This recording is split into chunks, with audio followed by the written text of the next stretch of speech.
In the homesteading community, there's a huge emphasis on traditional skills and going back to our roots and doing things in farming the way that our ancestors used to. Things like beekeeping, composting, rotational grazing, sourdough, the list goes on. But there's one huge thing that is vastly overlooked, and that is utilizing a working dog. Now, before you click away when you hear herding dog because you think your operation isn't that big or isn't big enough for something like a herding dog, the very first time that I ever saw a border collie in action was in a 5-acre farm.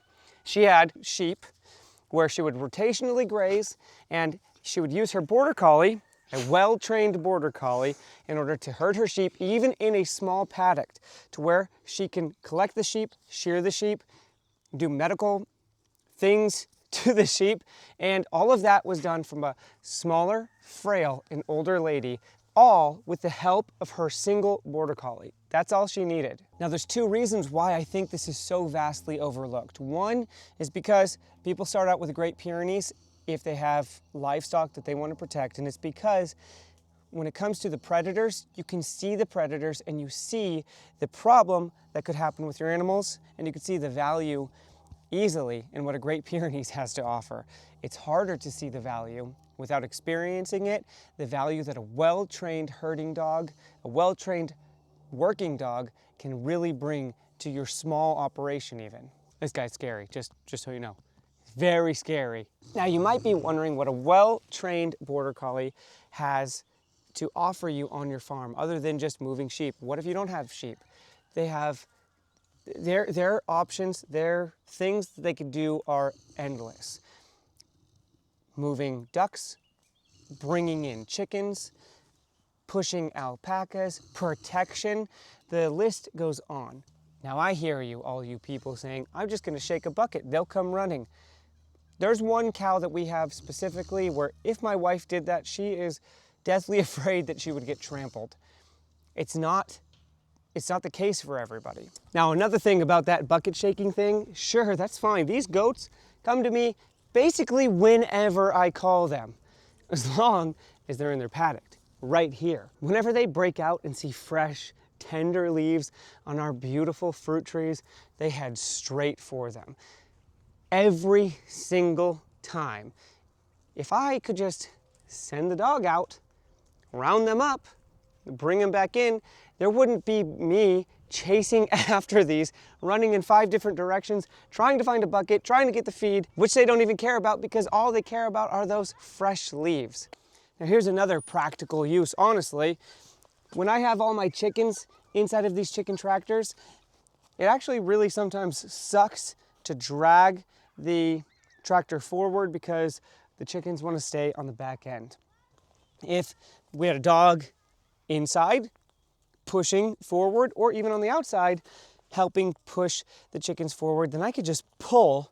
The dog does its job and my job flows easily. Anyone who has moved a chicken tractor knows how annoying it is to stop those chickens from getting their feet under this backside. Sometimes they even build bars over here, but those don't even work because the chickens jump on the other side. It's one of the most frustrating things about moving a chicken tractor. Now, although something like this guy, a Great Pyrenees, was specifically designed for watching over your flock and being out in the field with them every day, it doesn't mean that something like a border collie or another type of working dog that you want to use to move sheep or move animals isn't going to be a good protection dog also. If you can only get one, you can get something like a border collie to do both jobs.